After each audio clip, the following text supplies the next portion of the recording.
मी प्राध्यापक Lalit Velekar, assistant professor in accountancy, Mudhoji college Phaltan. सर्व विद्यार्थी आणि व्ह्युअर्सचं निजो अकाउंटन्सी चॅनलमध्ये स्वागत करतो. BCom CBCS pattern part 3 semester 5 advance accountancy paper first.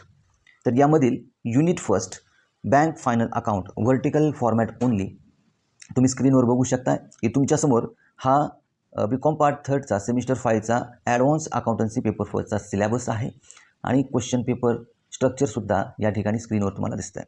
तर यामध्ये युनिट फर्स्ट जे आहे bank final account vertical format only. तर बँक फायनल अकाउंट हा टॉपिक आपण या ठिकाणी डिस्कस करणार आहोत आणि या ठिकाणी तुम्ही पाहू शकता हे क्वेश्चन पेपर स्ट्रक्चर आहे. तुमचा लेखी पेपर हा 40 मार्काचा असणार आहे आणि त्यामध्ये एकूण 3 क्वेश्चन्स हे तुम्हाला एक्झाममध्ये विचारले जातील. तर त्यामध्ये क्वेश्चन नंबर 1 जो आहे problem on bank final accounts.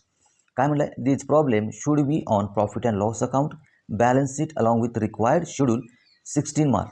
म्हणजे युनिट फर्स्ट जे आहे बँक फायनल अकाउंट हे तुम्हाला एक्झाममध्ये 16 मार्कासाठी यावरती क्वेश्चन नंबर 1 हा विचारला जाणार आहे. तर त्या दृष्टिकोनातून हा टॉपिक हा अतिशय महत्त्वाचा आहे. तर यावरती 16 मार्काला प्रॉब्लेम हा विचारला जाईल. आपण बँक फायनल अकाउंट हा टॉपिक युनिट फर्स्ट आपण डिस्कस करणार आहोत. तर यामध्ये सुरुवातीला आपण जो काही बँक फायनल अकाउंटच्या संदर्भामध्ये जो थेरीचा पार्ट आहे तो आपण या ठिकाणी बघणार आहोत. याच्यामध्ये बँकेची डेफिनिशन असेल ती अगोदर आपण या ठिकाणी समजून घेणार आहोत आणि त्यानंतर जास्त थेरीचा पार्ट न पाहता आपण बँक फायनल अकाउंट याच्यामध्ये profit and loss account, balance sheet जे व्हर्टिकल फॉर्मॅटमध्ये आहेत आणि त्याचबरोबर जे आपल्याला एकूण 16 शेड्यूल हे क्रिएट करावे लागतात तर त्याविषयी आपण या ठिकाणी डिस्कस करणार आहोत. तर विद्यार्थ्यांनी काळजीपूर्वक हा व्हिडिओ पाहणं आवश्यक आहे. तर या ठिकाणी आपण थेरीचा पार्ट पाहूया. Bank final account vertical format only.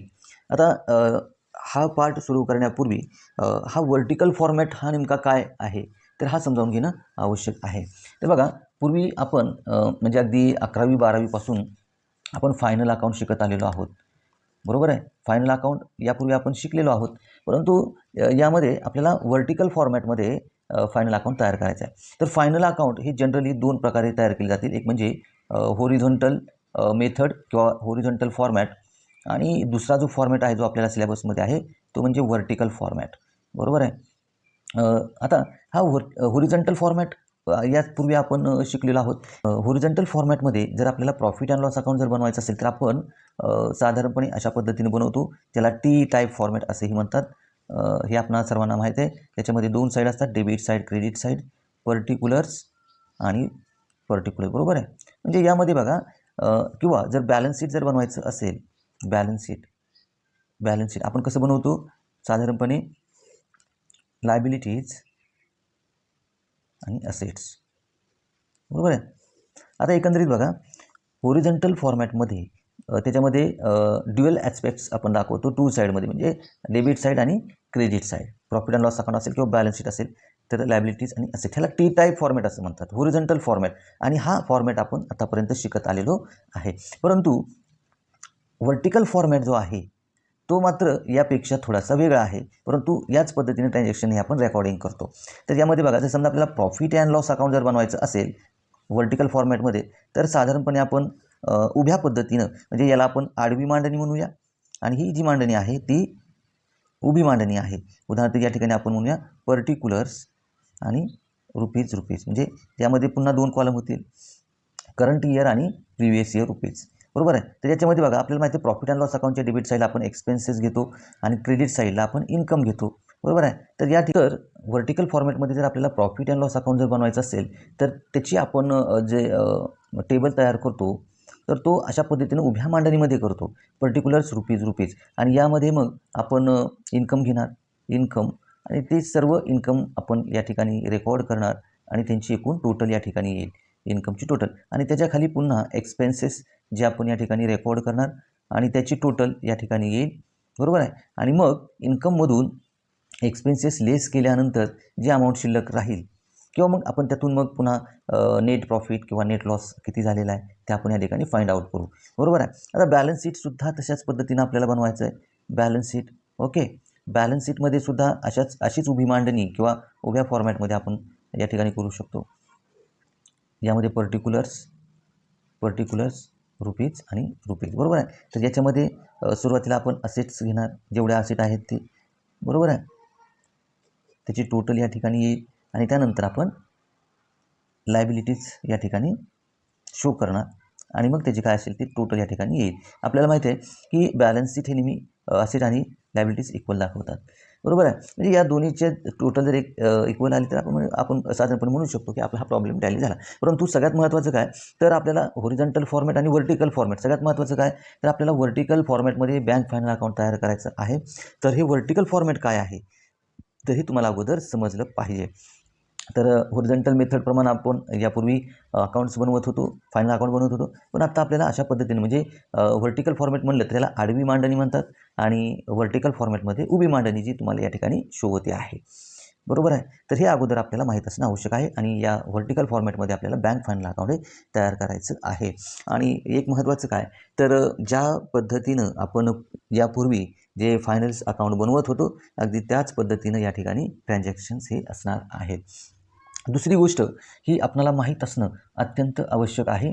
तर एक लक्षात घ्या की यामध्ये फायनल अकाउंट जर म्हटलं, फायनल अकाउंट जर तयार करायचं म्हटलं तर त्याच्यामध्ये ट्रेडिंग अकाउंट, त्यानंतर आपण प्रॉफिट अँड लॉस अकाउंट आणि शेवटी बॅलन्स शीट आपण प्रिपेअर करतो, बरोबर आहे.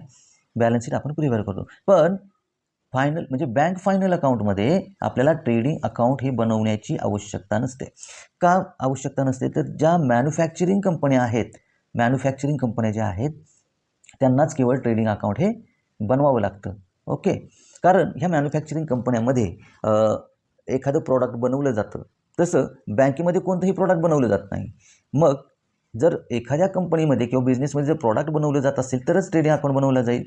बँकेमध्ये कोणतंही प्रॉडक्ट बनवलं जात नाही, त्यासाठी आपल्याला ट्रेडिंग अकाउंट बनवण्याची गरज नसते. तर फक्त आपल्याला काय प्रिपेअर करायचं बँक फायनल अकाउंटमध्ये, यामध्ये आपल्याला प्रॉफिट अँड लॉस अकाउंट आणि बॅलन्स शीट, म्हणजे ही एक गोष्ट तुमच्या लक्षात आली की आपल्याला ट्रेडिंग अकाउंट यामध्ये का बनवायचं नाही ते.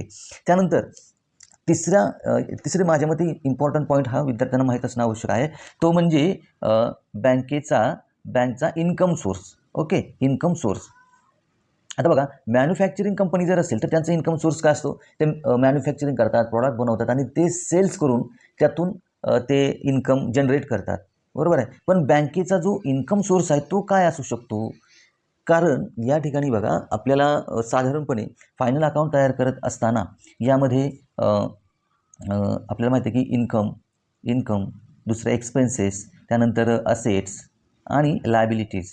तर या 4 एलिमेंटच्या भोवतीच आपल्याला हे फायनल अकाउंट तयार करायचं आहे. म्हणजे यामध्ये बँकेचे सगळ्या प्रकारचे इन्कम्स हे आपल्याला दिले जातील, सगळ्या प्रकारचे एक्सपेन्सेस आपल्याला दिले जातील, सगळ्या प्रकारच्या असेट्स आणि लायबिलिटीज, आणि त्यावरून मग आपल्याला profit and loss account, balance sheet हे बनवायचं असतं.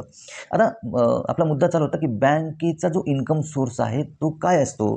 तर एक लक्षात घ्या, बँकेचा जो महत्त्वाचा इन्कम सोर्स, बँका काय करतात तर कस्टमरकडून डिपॉझिट ॲक्सेप्ट करतात, बरोबर आहे, डिपॉझिट. आणि त्या डिपॉझिट म्हणजे कस्टमरकडून डिपॉझिट ठेवल्यानंतर या डिपॉझिटवरती ते इंटरेस्ट पे करतात, बरोबर आहे. साधारणपणे फॉर एक्झाम्पल जर समजा 4% एवढा इंटरेस्ट ते जर डिपॉझिटवर देत असतील, बरोबर आहे. आता हे जे डिपॉझिट आहेत त्याच डिपॉझिटमधून ते काय करतात, लोन कस्टमरला प्रोव्हाइड करतात आणि ह्या लोनवरती ते इंटरेस्ट आकारतात. तो साधारणपणे फॉर एक्झाम्पल आपण 6% धरूया. म्हणजे एक लक्षात घ्या, कस्टमरकडून डिपॉझिट ते एक्सेप्ट करतात, स्वीकारतात आणि त्याच्यावर त्यांना इंटरेस्ट दिला जातो आणि ह्याच डिपॉझिटमधून कस्टमरला लोन प्रोव्हाइड केलं जातं, त्यावरती ते इंटरेस्ट आकारतात आणि हा इंटरेस्ट मात्र डिपॉझिटच्या रेटपेक्षा लोनवर दिला जाणारा इंटरेस्ट हा अधिक असतो. आणि यामध्ये जो काही डिफरन्स आहे, बरोबर आहे. आता उदाहरणार्थ कस्टमरकडून जे डिपॉझिट त्याने एक्सेप्ट केलेलं आहे त्यावरती ते 4% एवढं व्याज देतील आणि यामधून जे लोन प्रोव्हाइड केलं जातं त्यावरती ते 6% काय करतील, व्याज आकारतील. म्हणजे या ठिकाणी जो 2% आहे हा 2% म्हणजे त्यांचा इन्कम या ठिकाणी जनरेट होईल, बरोबर आहे. म्हणजे कस्टमरकडून डिपॉझिट स्वीकारणं आणि त्याच डिपॉझिटमधून कस्टमरला लोन किंवा ॲडव्हान्सेस प्रोव्हाइड करणं आणि डिपॉझिटचा रेट हा नेहमी बँकांकडून कमी ठेवला जातो आणि जे काही लोन प्रोव्हाइड केलं जातं त्याचा जो इंटरेस्ट रेट आहे तो जास्त आकारला जातो. या दोन्हीमधला जो डिफरन्स असतो हा डिफरन्स म्हणजेच बँकांचा इन्कम असतो आणि बऱ्याचदा विद्यार्थ्यांना ही कॉन्सेप्ट म्हणजे बँकांचा जो इन्कम सोर्स आहे हा कसा असतो, बँका ज्या कामं करतात ते कोणत्या बेसिसवर करतात, त्यांचा इन्कम सोर्स काही विद्यार्थ्यांना माहीत नसतं. तर हे माहीत झाल्यानंतर बऱ्यापैकी बँकांची काम करण्याची पद्धत आपल्याला या ठिकाणी दिसून येईल. कारण कोणताही बिझनेस असू द्या, तो बिझनेस हा इन्कम जनरेट करण्याच्या हेतूनेच स्थापन झालेला असतो, सुरू केलेला असतो आणि त्यांच्या ॲक्टिव्हिटीज या पूर्णपणे या इन्कम मिळवण्यासाठीच असतात. बरोबर आहे. तर आय होप ही कॉन्सेप्ट तुम्हाला नक्की समजली असेल. तर आपण यानंतर बँकेची जी डेफिनेशन आहे ती डेफिनेशन आपण यानंतर पाहूया. या ठिकाणी काय म्हणलं बघा, bank final account. Banking business in India is governed by the banking regulation act 1949. म्हणजे आपल्या भारतातील ज्या सगळ्या बँका आहेत तर त्या गव्हर्न होतात बँकिंग रेग्युलेशन ॲक्ट म्हणजे बँकिंग नियमन कायदा जो 1949चा आहे. तर या कायद्या अन्वये या ठिकाणी सर्व बँका या रेग्युलेट होतात.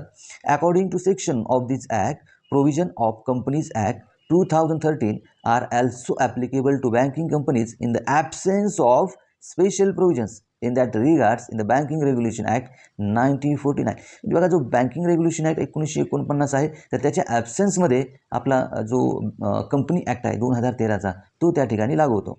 On 31st March every year each and every banking company shall prepare balance sheet and profit and loss account in respect of all business transactions by it and through its branches with reference to the financial year in the form set out in the third schedule and as revised with reference from 1st April 1991.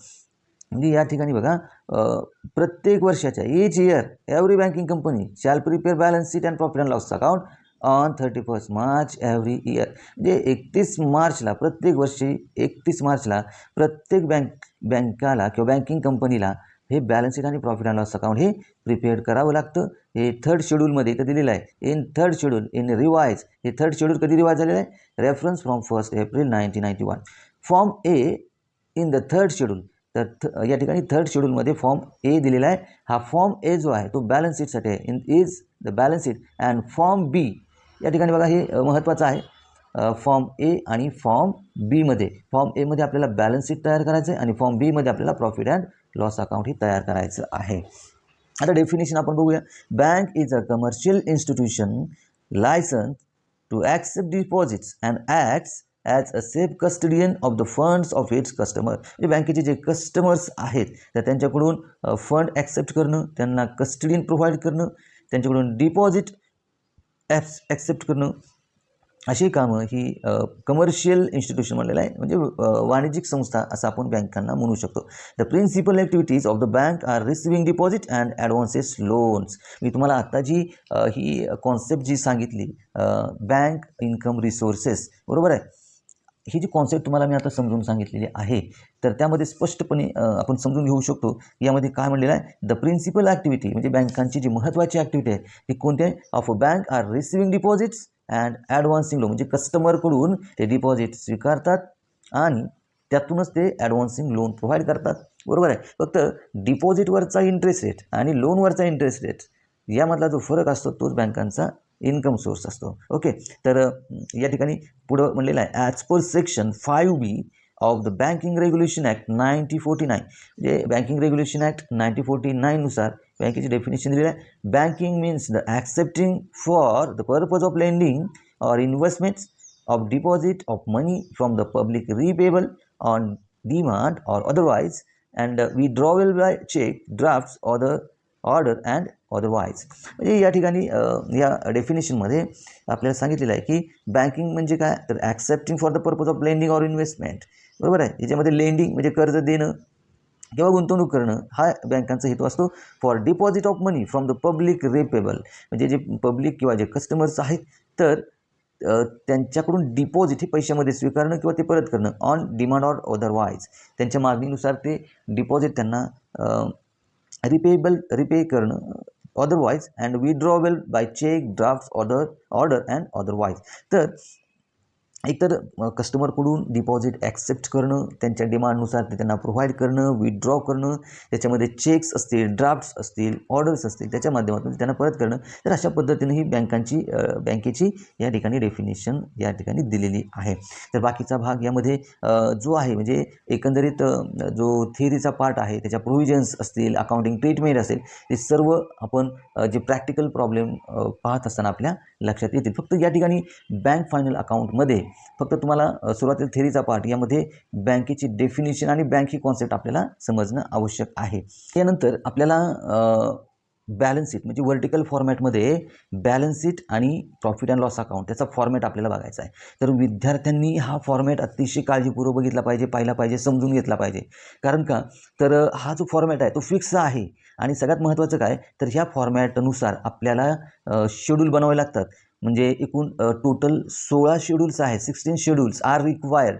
16 schedule महत्त्वाचे आहेत. तर त्यापैकी balance शीटमध्ये 12 schedule आणि profit and loss अकाउंटमध्ये 4 schedule आणि त्याचे नंबरसुद्धा या ठिकाणी दिलेले आहेत. ते आपण वन बाय वन आपण पाहणार आहोत. पण तत्पूर्वी आपण सुरुवातीला बॅलन्स शीटचा फॉर्मॅट जो आहे व्हर्टिकल फॉर्मॅटमध्ये तो पाहून घेऊ. पुढं या ठिकाणी स्क्रीनवर तुम्ही पाहू शकता form of balance sheet vertical third schedule. आपण पाहिलं होतं थेरीमध्ये थर्ड शेड्यूलमध्ये आपल्याला बॅलन्स शीट बनवावं लागतं सेक्शन 29 फॉर्म एमध्ये, बरोबर आहे. आणि सगळ्यात महत्त्वाचं काय प्रॉब्लेम सॉल्व करत असताना सुद्धा तुम्हाला अशाच पद्धतीनं हेडिंग हे टाकावं लागणार आहे.